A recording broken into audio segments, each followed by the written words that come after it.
Can you follow? Yeah. Good sleep.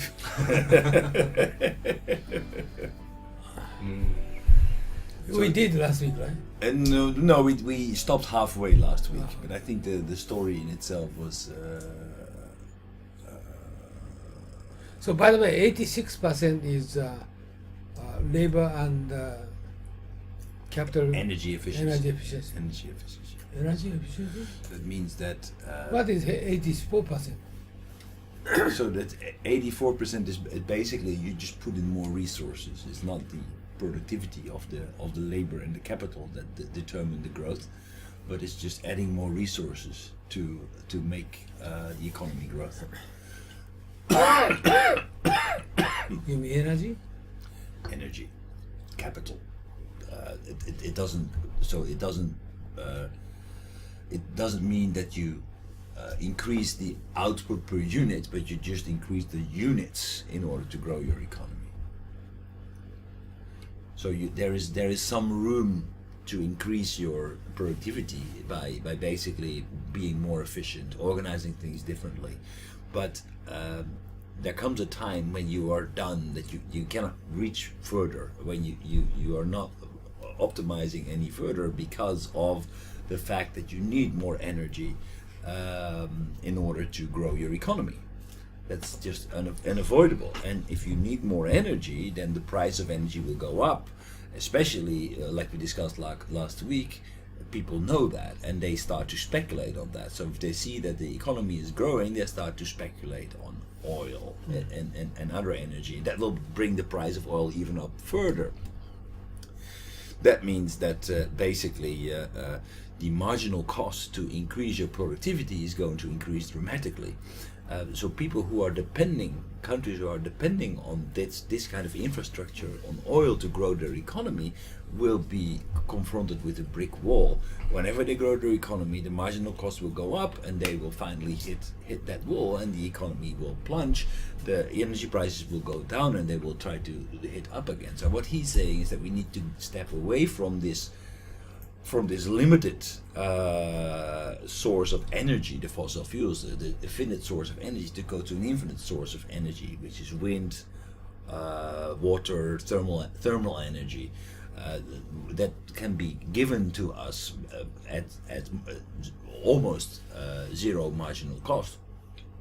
It requires an investment, but it is. After that, if you have the infrastructure ready, then you have an enormous competitive advantage. So Germany, apparently, and I will show you a little bit more about Germany later, is already going through the process of moving away from fossil fuels and dependency on fossil fuels and going towards a completely renewable energy market. So that when the time comes, Germany will be completely relevant again because they can operate at almost zero marginal cost, where others who are not making these investments then will still be stuck in their dependency on fossil fuels, with all the problems that comes with rising marginal costs. So that will make Europe probably more competitive again.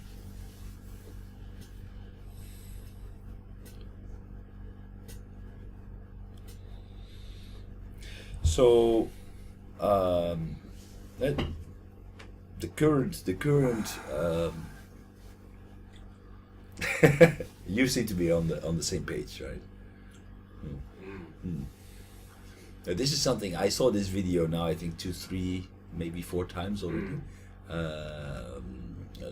and now I'm finally really getting the picture. Because he's talking about a lot of things, that somehow relate together, but it's not immediately clear how they work together and how everything works out. It's a very big picture, but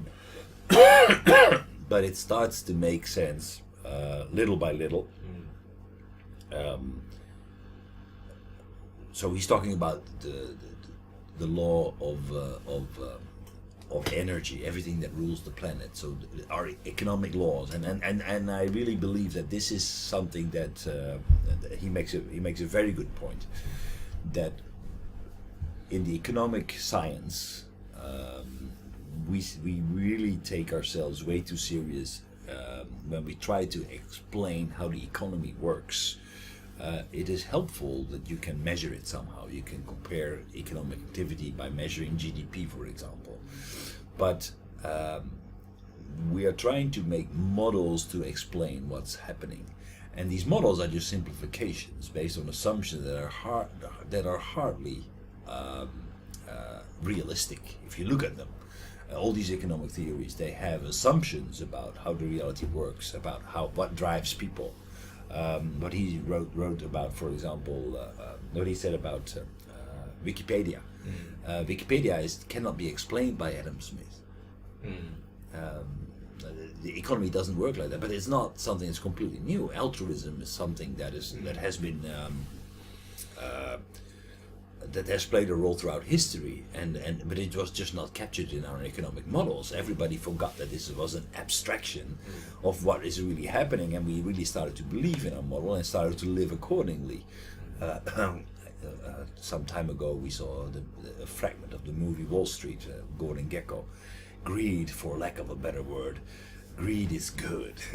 Greed is clarifies, it selects, but that is only based on a firm belief in the way that the markets work according to economic theory, which is based on economic models, and the economic models do not completely capture the economic reality. So the economic reality and economic models are different, and we are far from complete in our economic theory to capture the real economic reality. So he says, okay, well, basically another problem that economics has is that it lacks the understanding that physicists have about the first and second law of thermodynamics. The first one is that energy is constant, but it changes form. Entropy means high entropy or low entropy energy means that it's very powerful still. We can help it, like coals and oils are low entropy sources of energy, and there are high entropy sources of energy, which is a piece of mud basically. It came down to the earth after the Big Bang with a lot of energy, but it has cooled off. It still contains energy, but it has moved from a hot state to a dispersed and cold state. So that is basically the whole way that this works is also the way that the economy works. In order to do something, we need to put energy into it. If I want to cook food, I need to put energy into that food. I need to go to the shop with a car. The food needs to go there. Cook it. It will get hot. It will lose the heat. It will be digested. And basically, the amount of energy that I use in order to get the food on the table, the amount of energy that I can get for that will only last me, I don't know, till my next meal. That's 3-4 hours later. So there's a huge heat loss in that whole process. So every step of the way, from the farmer who makes it, so it's on my plate. There's just so much heat loss. There's so much energy used in that process, and it will only keep me going for a couple of hours. But that is what he's talking about. If we want to feed more, if we want to do this, then we need a lot of energy to do that. Now, that energy that is limited, that energy costs money. We are plugged into the wrong energy source, and therefore we need find new sources of energy and become much more energy efficient in order to produce at zero marginal cost. So that's why the shale gas example was so interesting. To say, okay, so are we now really seriously going to consider even exporting shale gas? That sounds like a very bad plan. But Yeah, if you take this idea in the picture, right. This shale oil is what he said, the first and second assumption in the economic theory. Right. Nothing about someone. Right. Exactly.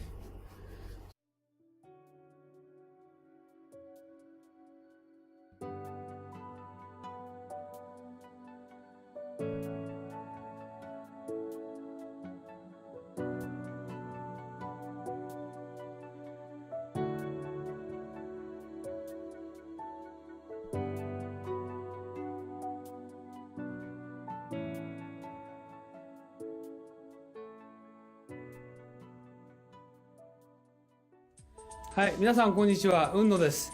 今日はですね、Unno塾の研修のプログラムをご紹介したいと思います。で、こういうふうなホームページありますけれども、ぜひですね、一度中身をご覧になっていただきたいと思います。今日はブーキューブさんのスタジオに来て、この収録をしておりますので、中身はこういうふうになってて、今最近ホットなね、グローバルリーダーの定義など書いてあります。で、特に経団連が作成しました、留学すれば英語ができて専門性を持つというだけではですね、グローバルリーダーになれないとここに書いてありますようにですね、仕事ができる専門性を持つ英語ができるだけじゃなくてですね、私どもの塾ではリベラルアースということ、それからもう一つは孫子の兵を、さらにはですね、日本の歴史というものを合わせて教えることによって皆さんが海外の欧米の方々と、もしくは華僑圏の方々と正々堂々と渡り合えるような人物を育成しようというふうなことを考えています。ここに次のスライドが出ておりますけれども、ここに書いてありますのはですね、さらに、私どものUnno塾の中身につきましてはですね、欧米の資料しか使っておりません。また実際にUnno塾は英語でやっておりますので、英語の講師がこう話しておりますけど、学習はですね、日本の歴史をまだ教えて